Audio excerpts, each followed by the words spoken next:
Robert Samuel Johnson, February 21, 1920, December 27, 1998, was a fighter pilot with the United States Army Air Forces, USAAF, during World War II.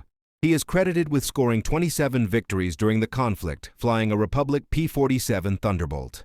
Johnson was the first USAAF fighter pilot in the European theater to surpass Eddie Rickenbacker's World War I score of 26 victories. He finished his combat tour with 27 kills. He was later credited by the 8th Air Force Claims Board with a 28th victory when a probable was reassessed as a destroyed, then reduced back to 27, when a post-war review discovered that the 8th Air Force had inadvertently switched credits for a kill he made with a double kill made by a fellow 56th Fighter Group. Pilot Ralph A. Johnson, on November 26, 1943, a day when Robert Johnson aborted the mission after takeoff. Johnson was born in Lawton, Oklahoma, on February 21, 1920, the son of an automobile mechanic. In his war memoir, Thunderbolt, he states that he first developed an interest in military aviation in the summer of 1928, when his father took him to see a United States Army Air Corps barnstorming team, the Three Musketeers, appearing at Fort Sills Post Field. 4 years later, Johnson took his first flight, a 15-minute night excursion over Lawton in a Ford Trimotor. Johnson attended Lawton Public Schools, was a Boy Scout, and excelled in athletics. For acquiring the skills and aggressiveness he later employed as a fighter pilot, Johnson credited an interest in shooting and hunting small game with a .22 rifle, boxing competitively to learn about controlling fear, and playing high school and junior college football as a blocking guard. At the age of 11, Johnson began working as a laborer in a Lawton cabinet-making shop, working 8 or more hours daily after school to earn $4 a week. At 12, he began applying his earnings to flying lessons, soloing after 5 hours and 45 minutes of instruction. He achieved his student license and logged 35 hours in 4 years of instruction before suspending his flying lessons because of a newfound interest in girls. While attending Cameron Junior College, Johnson resumed flying in the civilian pilot training program and accumulated 100 hours total flight time by his second year. Johnson gave up his full-time job to allow for his varied interests, but continued to hold a series of part-time jobs, including as a firefighter with the Lawton Fire Department. In the summer of 1941, Johnson enlisted as an aviation cadet in the United States Army and entered the service at Oklahoma City on November 11, 1941, as a member of Class 42F. Pre-flight training was conducted at Kelly Field, Texas, beginning November 12, and was still in progress when the Japanese attack on Pearl Harbor thrust the United States into World War II. On December 18, 1941, Johnson reported to the Missouri Institute of Aeronautics, a civilian contractor school in Sikeston, Missouri, for primary flying training.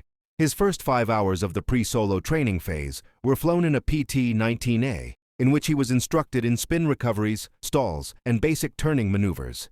He then began nearly 60 hours of primary training in the more agile PT-18 Cadet, practicing aerobatic maneuvers. All of the training, which included more than 175 landings, was conducted in open cockpit trainers in the dead of winter. On January 28, 1942, at the midpoint of primary, he was forced to switch instructors by the school commander. His new instructor became a flying mentor, for which Johnson wrote, "I shall always be indebted to men like Phil P. Zampini, willingness to turn the fledgling into an eagle." Johnson's classmates in primary included several pilots who would become fighter pilots with him in the 56th Fighter Group, as well as Frank K. Everest, Jr. In February 1942, the USAAF regulation requiring aviation cadets to be unmarried was rescinded.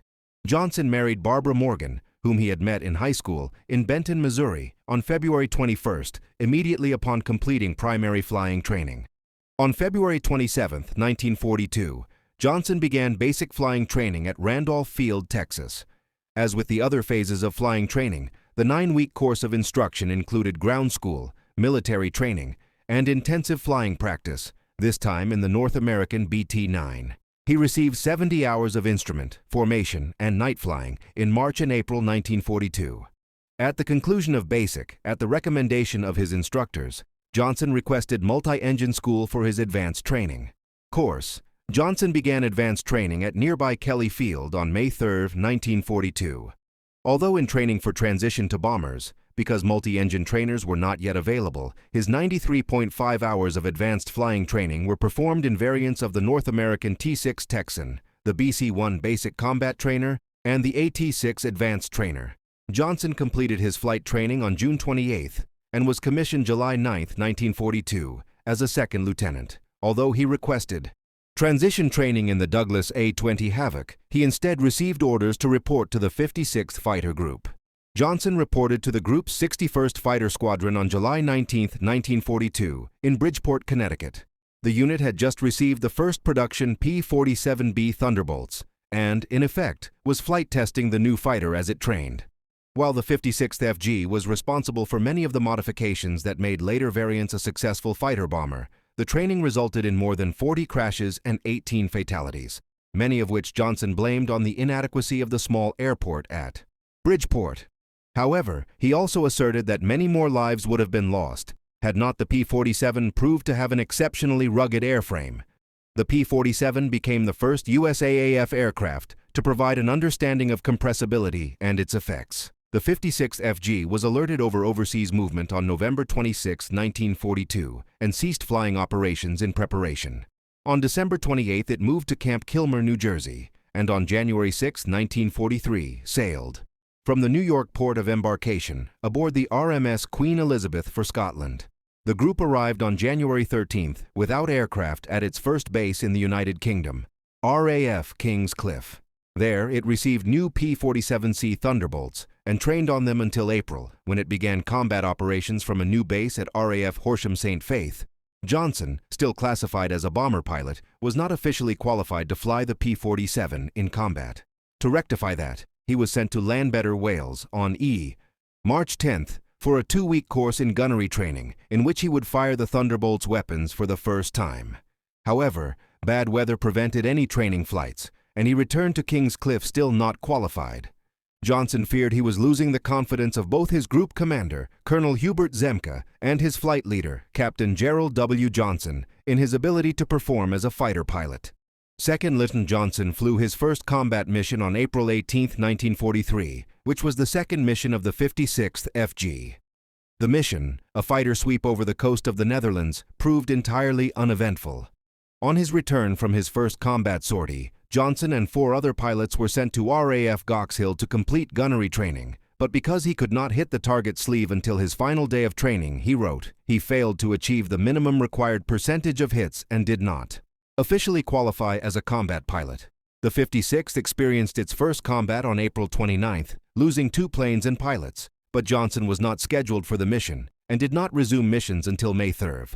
On May 14th, he encountered Luftwaffe aircraft for the first time on a mission to escort Boeing B-17 Flying Fortresses to bomb Antwerp, damaging 2 Focke-Wulf FW-190s that had broken up his squadron's formation but becoming separated from the group.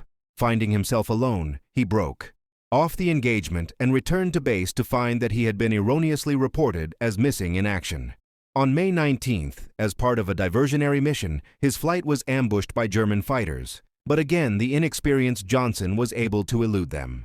On June 13th, while flying in a flight led by his squadron commander, Major Francis Gabreski, Johnson shot down his first German aircraft. The 56th had scored its first confirmed kill just the day before, but had missed an opportunity to achieve a larger victory. As a result, Johnson and his element leader agreed that the pilot spotting the enemy should immediately attack and be supported by the other, regardless of who was leading. Johnson achieved his kill over an FW-190, doing just that, but discovered that his element leader had not covered him as agreed. Johnson was reprimanded by Zemke, Gabreski, and Jerry Johnson for breaking formation when the other pilot denied his concurrence. Even so, the kill was confirmed, one of the first among the novice 8th Fighter Command pilots. Johnson received a bottle of Scotch whiskey from Major General Carl Spaatz, commanding the 8th Air Force, to mark the occasion. One of the 56th's worst setbacks occurred on June 26, 1943, when 48 P-47Cs left a forward operating base at RAF Manston late in the afternoon to provide escort for B-17 bombers returning from a mission against Villers-Coublay airfield in the Paris suburbs. As the P-47s approached the rendezvous point near Forges-les-Eaux, they were jumped from above and behind by 16 Focke-Wulf FW-190s of Taui Gruppe JG-26. The first pass scattered the Thunderbolts, and Johnson's aircraft, flying at the rear of the 61st Squadron's formation, was seriously damaged by an FW-190 fighter, which fired 21 20mm cannon shells into his fuselage, which ruptured his hydraulic system. The canopy was shattered, a cannon shot left, shrapnel in his leg, and a machine gun bullet grazed the tip of his nose. For a while, the flaming P-47 plummeted from the sky, spinning in spirals until Johnson managed to regain control by kicking left rudder to level the wings and pulling back on the stick. The flames went out at this time as well. Burned and partially blinded by hydraulic fluid, Johnson tried to bail out, but his parachute snagged, and the canopy was damaged and would only open about 6 inches. He tried to pry the canopy loose with no success. After pulling out of the uncontrolled spin, and with the fire amazingly going out on its own, Johnson headed for the English Channel, but was intercepted by a single FW-190. The German fighter began pumping rounds into the helpless Thunderbolt. Bullets and cannon shells tore through the fuselage. Johnson jolted every time a shell thumped into the armor plate. Johnson alternatively hit the rudder pedals to throw off the enemy's aim, causing him to overshoot, briefly giving Johnson the advantage. Johnson fired off a couple of rounds before the German looped around to pull up to Johnson's wing. The pilot looked over Johnson's plane, then shook his head in disbelief, then waved at Johnson before getting back behind him to attack again. After another assault of gunfire, the German pilot once again pulled up to Johnson's wing. He waved again before maneuvering to make a final attack. The German manipulated his rudder to move side to side as he fired, spraying Johnson wingtip to wingtip. Unable to fight back, he maneuvered while under a series of attacks, and although sustaining further heavy damage from hundreds of 7.92mm rounds, managed to survive until the German ran out of ammunition. The German for a final time pulled up to Johnson's wing. He rocked his wings to salute Johnson, then turned back. His opponent was possibly the commander of the Threed JG-2, Major Egon Mayer. However, this theory remains unverified. After landing, Johnson tried to count the bullet holes in his airplane but gave up after the tally passed 200. Without even moving around the aircraft, he also saw the 20mm shell that had exploded behind his headrest and jammed his canopy. Another pilot from the 56th Fighter Group, Lieutenant Gerald Johnson, recounted the engagement differently. He saw 2 FW-190s chasing Robert Johnson's aircraft, one covering the other. Gerald Johnson shot down the FW-190 attacking Johnson's aircraft, but did not locate the second aircraft. After Robert Johnson recounted the story to the group, Gerald Johnson kept quiet to avoid spoiling his glory, but recorded his version in his memoir. While Johnson made it back to land at Manston, 4 other pilots of the 56th FG were killed in action. A 5th pilot, Samuel D. Hamilton, able to extend only one of his plane's landing gear struts, had to bail out over the English Channel and was rescued north of Yarmouth. 56 FG suffered 2 more P-47s damaged beyond repair, 1 Johnson's, and at least 5 more severely damaged against 9 Luftwaffe confirmed claims. Johnson suffered shrapnel wounds and minor burns to his face, hands, and legs, and was awarded the Purple Heart. He resumed flying missions on July 1st.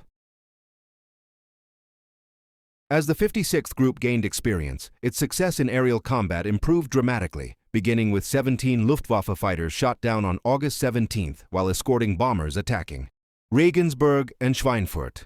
Johnson, promoted to first lieutenant in July, got his second kill on August 19th over the Netherlands when he exploded a Messerschmitt Bf-109, but scheduling often left him on the ground on days when the 56th scored high. That situation changed in early October when a week of deep penetration escort missions resulted in a multiplicity of victories for the 56th FG. On October 8th, Johnson, assigned as Jerry Johnson's wingman on an escort mission to Bremen, shot down an FW-190 that was attacking another P-47. 2 days later, covering bombers as they withdrew from Münster, his squadron engaged an estimated 40 fighters intercepting the bombers. In a prolonged and vicious dogfight, Johnson shot down a Messerschmitt Bf-110 and one of its FW-190 escorts, but suffered severe battle damage himself. Both he and 56th Deputy Commander Major David C. Schilling became aces on that date, becoming the 4th and 5th pilots of the 8th Air Force to achieve the feat. Johnson had become an ace while flying primarily as a wingman and overcame a reputation among his commanders for being a lone wolf who went off on his own from his squadron.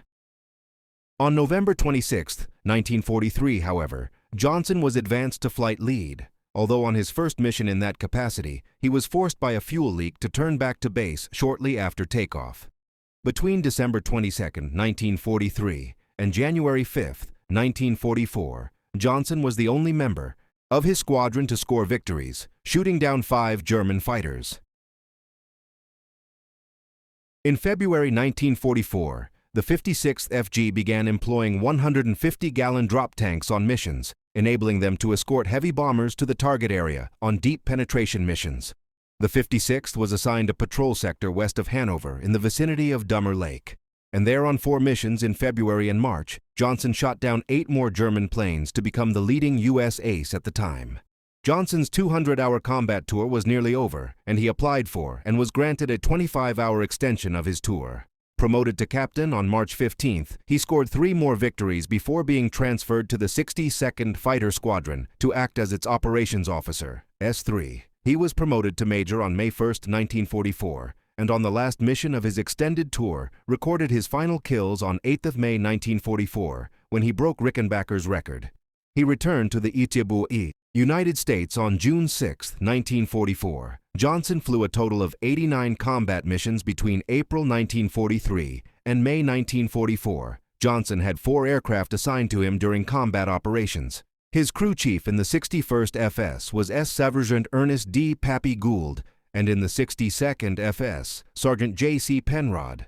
Per Roger Freeman, all of Johnson's aerial victories are believed to have occurred while flying these aircraft.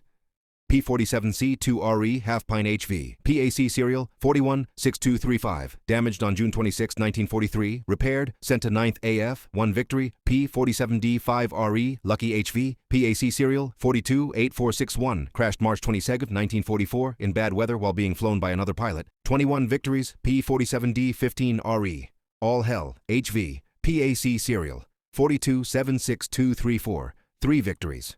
P-47D-21RA Penrod and Sam LM, QAC serial 42-25512, 2 victories. This plane was named after Booth Tarkington's boy's novel of the same name, matching Johnson's crew chief's surname, Penrod, and his own middle name, Johnson's logbook.